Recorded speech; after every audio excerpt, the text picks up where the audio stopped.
लागल्या, वारकऱ्यांची दिंडी दिसायला लागली, विठ्ठलाची सावळी मूर्ती मला दिसायला लागली आणि सकल संतांचं दर्शन मला झालंय. हा, फक्त तुलाच झालं, मला नाही झालं.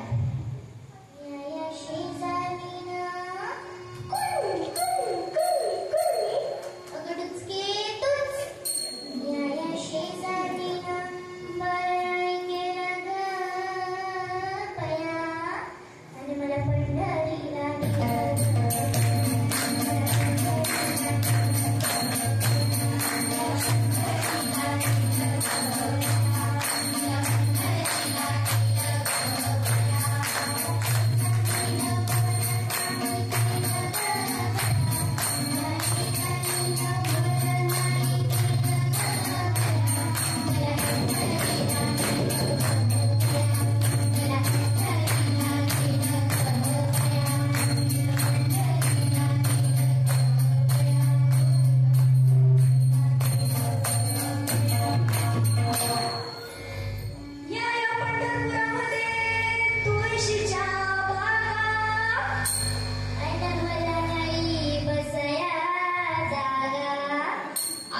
तुझ्या पसंत काय घेऊन बसली? आता मला सांग, पंढरपुरामध्ये तुळशीच्या बागा का आहेत?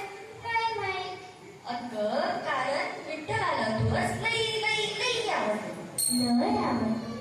आता मला सांग, आपल्या घराच्या अंगणात तुळस का असते? वाचायला. अगं कारण ती आपल्याला सर्वात जास्त ऑक्सिजन देते आणि मोठमोठ्या आजारांना तीच आपल्या कामात येते. आणि म्हणून मी म्हणते या शेजारीनं सटवे तूच.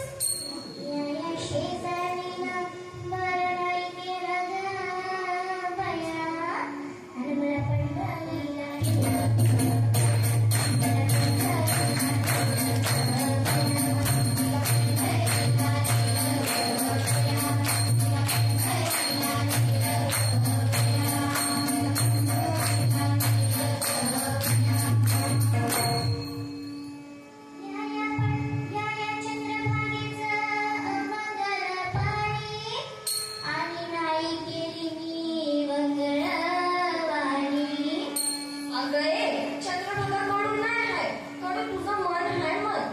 मी सांगते ते कर.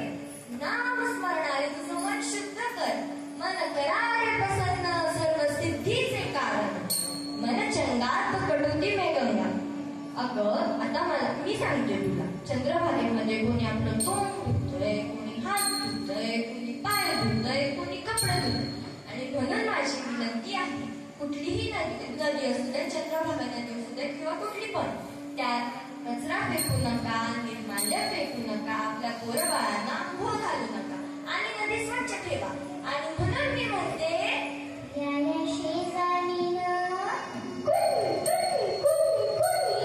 दाढीमुळे काळोंडे तुच्छ ना गं. या शेजारीनं बरं गेलं गं बया आणि मला पंढरीला नेलं.